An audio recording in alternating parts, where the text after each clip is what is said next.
Hello, I'm John Shepherd, and in this short video I'm going to take a look at a method of training called French contrast training.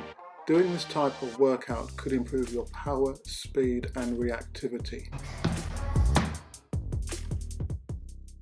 Basically, French contrast training capitalizes on the potentiating effect of similar exercises on each other. The system was developed by a French coach, Gilles Cometti, but was further developed by Caldes of the triphasic method. You'll find quite a few videos on the channel relating to triphasic training. That's training muscular actions concentrically, isometrically and eccentrically. And I've found that these have really benefited the jumpers and sprinters in the group. As a coach, you've always got to find new ways to try to stimulate progression on the part of your athletes, and so I thought that French contrast training could be a good avenue to follow. I'd read about it in Cal's book, but wanted to find out more, so I put together a brief article for Athletics Weekly in the UK. And inspired by some positive research findings, I decided to implement it with my athletes in a small microcycle of 4 weeks, doing a French contrast session once a week. Each session would contain 2 French contrast training units. Because this was a new means of training for the group, I thought I'd try it out for myself. There's no better way to experience what a workout does than by doing it yourself. The French contrast training workouts were included in the first block of training post-indoor season. So what's the premise of French contrast training? Why combine all these exercises together in a kind of superset? Well, they all trade on what's known as potentiation, in that the exercises are able to trigger a heightened fast twitch muscle fibre and motor unit response. Therefore, you're likely to get an enhanced transference from exercise to exercise. This is why the majority of my specific strength and conditioning sessions for long jump and triple jump and the sprints are these types of potentiating workouts. They combine plyometrics and weights into each session because I'm looking to get that heightened power response. It seems a waste of training time if you don't capitalise on that. I'll make a video specifically on potentiation and the types of workouts other than French contrast training that you can do in future. But if you are a training mature athlete, they are very good sessions to do. On screen now, you can see the protocol for a French contrast training workout. The exercises are designed to complement each other and work along the force speed curve. The 4 types of exercises are a heavy multi-muscle lift, for example the squat, a plyometric exercise, a lighter weights exercise performed quickly, and an accelerated or assisted plyometric exercise.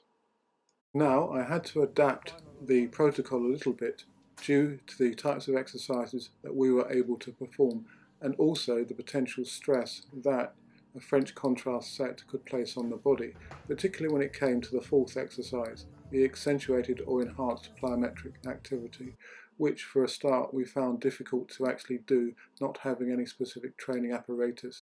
On screen now you can see the type of exercises that I believe come under this category of the French contrast training setup. So, not being able to do these types of exercises, I decided to add a very fast plyometric or run orientated or sprint drill exercise at the end as the 4th exercise. So variously, we've added 10-meter accelerations and speed bounds, for example, over 20 meters. On screen now, you can see the French contrast training session that I pulled together.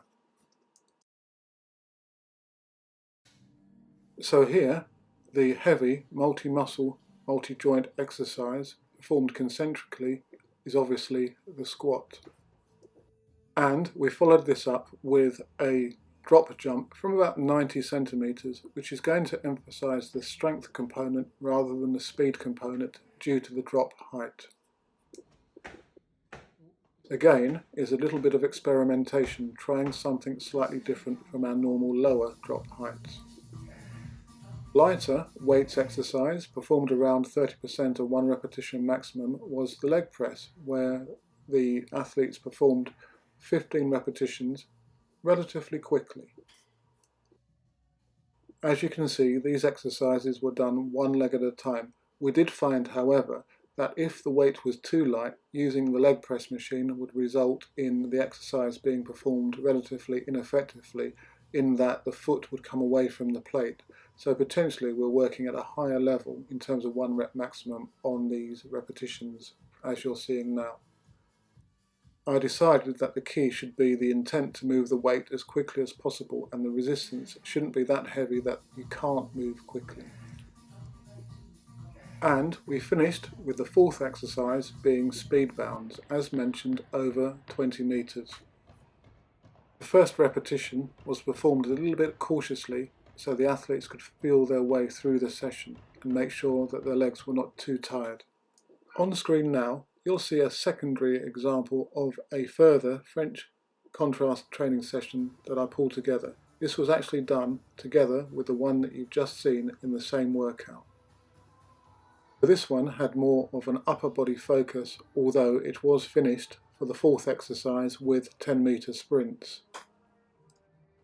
I'm actually not one for specifically developing upper body strength with most of the jumpers that I coach, although there are a couple where we do need to work on this some more. You just need to be mindful that you don't want to increase more muscle and gain weight, which can affect your power to weight ratio despite potentially gaining in greater muscle power. So before the sprints we included these medicine ball pushes. The medicine ball weighed about 5 kilograms. It's early days in terms of fully understanding the benefits these French contrast sessions may give to the athletes. As mentioned at the start of the video, we're doing 2 complexes once a week, and they're also doing 2 other strength and conditioning sessions which also trade on the complex contrast potentiating benefits of combining plyometrics and resistance exercises and weight training exercises together in the same workout.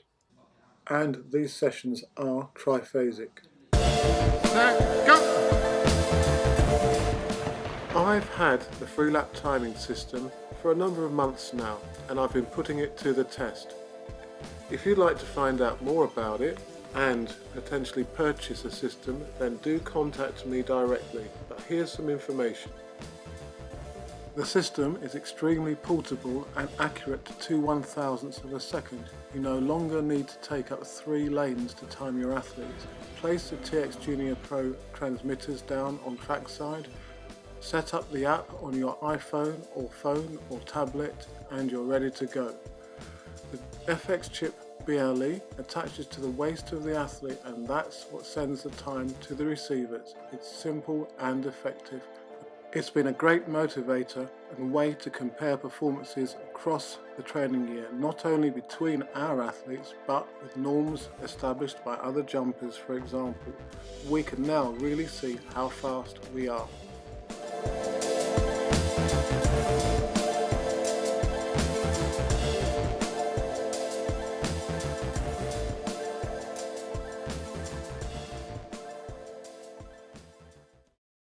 Hopefully this introduction to French contrast training makes sense and will assist you in planning your strength and conditioning sessions specific to the long jump, triple jump and sprints. As usual, thanks for watching and good luck with your training and competition, and do leave any comments or suggestions you may have in the section below this video or through my other social media. And if you haven't already, do check out my Wednesday workout videos, which are short and sharp and focus on 1 or 2 aspects of technique.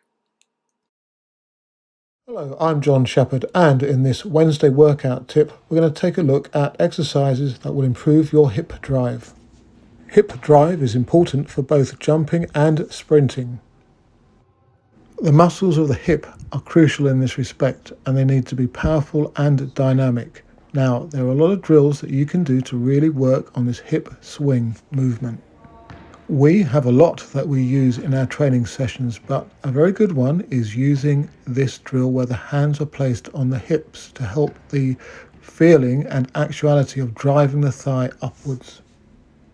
To make the drill even more long and triple jump specific, you can add the foot movement into the takeoff and use the arms. However, the objective is to focus on the pop up of the swing leg of the thigh on each jump. So foot comes down, pop the thigh up.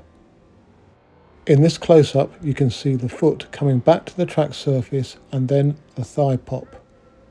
As well as directing your jumps upwards, you should also direct them forwards. So here, the guys are skipping forwards with hands on hips, trying to get that thigh moving away from them as quickly as possible.